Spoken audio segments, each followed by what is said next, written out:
Hey there, I'm Matt, co-founder at Helped. And I'm David, co-founder at Helped. And this is the Cool Kids Table. This isn't your typical industry podcast. We sit down with MSPs, vendors, and channel pros to swap stories, share real insights, and have a little fun. You'll get expert takes along with sports debates and some class clown moments. It's part grade school nostalgia and part real talk about what's going on in business. No scripts, no sales pitches, just a real lunchroom conversation. So grab your tray and let's hang out at the Cool Kids Table. Well, welcome to the Cool Kids Table. I'm Matt. I'm one of the founders here at Helped, and I'm co-hosting with my co-founder, David. Hey everybody. Today we have special guest Nick Wolf, Channel Chief and Director of Partner Acquisitions at Cork. Nick, can you tell us a little bit about yourself and Cork? Yeah, thanks for having me on. So I've been in the MSP channel for the last 15 years, my entire career essentially.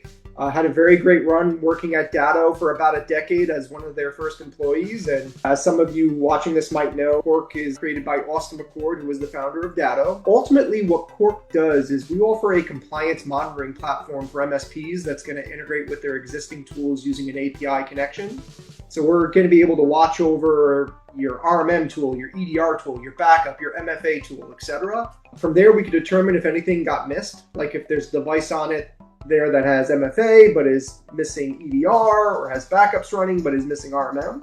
We then share those findings with cyber insurance carriers, so you and your clients can get access to an instant cyber insurance policy without having to fill out that annual insurance questionnaire anymore. Because we already see that data in real time, we're going to know if your insurance policy is validated or not validated. Additionally, we also offer our own financial protection cyber warranty, which is designed to be gap coverage, basically covering the gap between where cyber insurance begins to where your clients are left on the hook. So with our financial protection, we'll cover things like wire transfer fraud and gift card scams, which is typically not covered by cyber insurance, while also covering cyber insurance deductibles. So it's all about reducing clients' out-of-pocket expenses during a cybersecurity incident. But enough about that. Let's talk about something more fun, right? That reminds me, I need to text our whole team to send me some iTunes gift cards. Best case, it's cybersecurity training and phishing awareness. Worst case, I get some iTunes gift cards. So it's kind of win-win for me. So way back high school days, at the school cafeteria, what was the best meal? The French toast stick logs, when it was like breakfast for lunch days. Yeah. Did they give you the little plastic containers of the syrup, or did they actually just pour some No, syrup? they gave us the little plastic shot glasses, and you would sort of dunk them in there. Do you do a little bit on each one of those sticks, or do you eat the sticks dry until the last one and then use all of the syrup on the last stick? Who the heck does that? No, you gotta balance your plate. It's a little bit of dunkage on every one. All right, fine. Thank you for being a sane person. So what's in your lunchbox today? I got this nifty lunchbox from the team, Twinkie, absolute staple. If you've never done an air fried Twinkie, it hits the spot. One of the reasons why I love the movie Mr. Deeds is because they had the Hawaiian Punch fountain soda machine. That's Hawaiian Punch. So if you're ever a billionaire, right, just install one of those. Breakfast and lunch every business day. Oh, that flavor, it still hits. So now that I'm starving. All right, we're playing Jeopardy today. Let's do it. Awesome. What do you want to start with? Class clown for 300, right in the middle. You made a zero-budget Jesus. sci-fi spoof called Scout Trek: The Arrow Awakens.